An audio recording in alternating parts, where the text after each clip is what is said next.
Donald Tusk's merits in the fight for the rule of law and democracy are unparalleled. The rule of the new coalition is a period of one big restoration of the rule of law by breaking the law. However, not all Poles recognised Prime Minister Tusk's genius and protested in Potsdam against him receiving the award.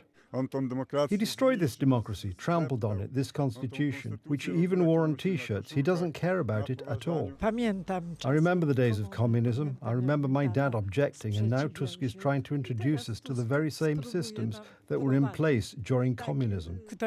Communism is coming back. Priests are being locked up, mothers with small children. Initially, Prime Minister Tusk himself was supposed to receive the award from the hands of German Chancellor Scholz. However, he sent his Justice Minister Adam Bodnar to Potsdam to receive the award. The acceptance of this award is proof that Poland is a post-colonial country. That is, if the Prime Minister of a country that has a duty to look after Polish interests receives an award from the Chancellor of a country that has conflicting interests with us, it means that he is acting in favour of those interests. The German vision of the rule of law in Poland was already published a few months ago by publicist Klaus Bachmann, who announced exactly what Donald Tusk's cabinet would do.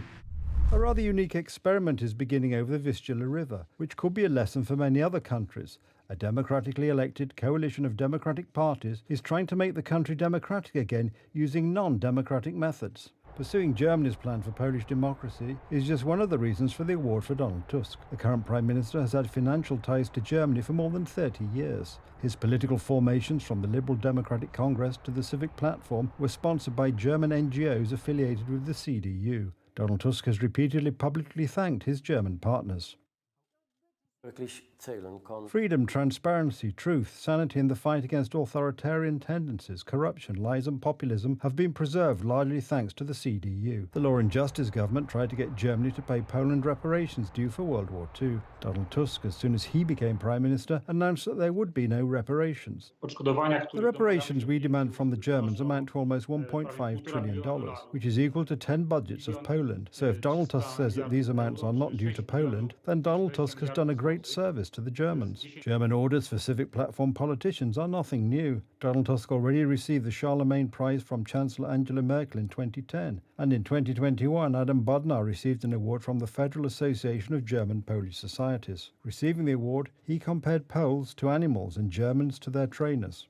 But this creates, on the part of the mentor, also a special responsibility, as in the parable of From the Little Prince. If you tame an animal, you can't abandon it later. I mean the responsibility to assess the situation in Poland fairly, and thus also critically. Hasn't historical experience simply become a convenient excuse not to say anything? And it is Adam Bodnar who is accepting today's award for Donald Tusk. It is this minister who is the face of the introduction of the German rule of law on the Vistula. The fight against authoritarianism, for which Donald Tusk is being rewarded, is in fact a fight against democracy with Christian values, against conservatism and patriotism. Another symbol of policies favourable to Germany is the central transportation port, or rather the lack thereof. Thanks to the emissions of Donald Tusk's team, the construction of the central transportation port is slowly becoming a pipe dream. This benefits the Germans, who are expanding the already huge Frankfurt airport, which brings the economy great profits. Somehow, over the Rhine, no one is talking about megalomania. Pavel Bloch, TV Republika.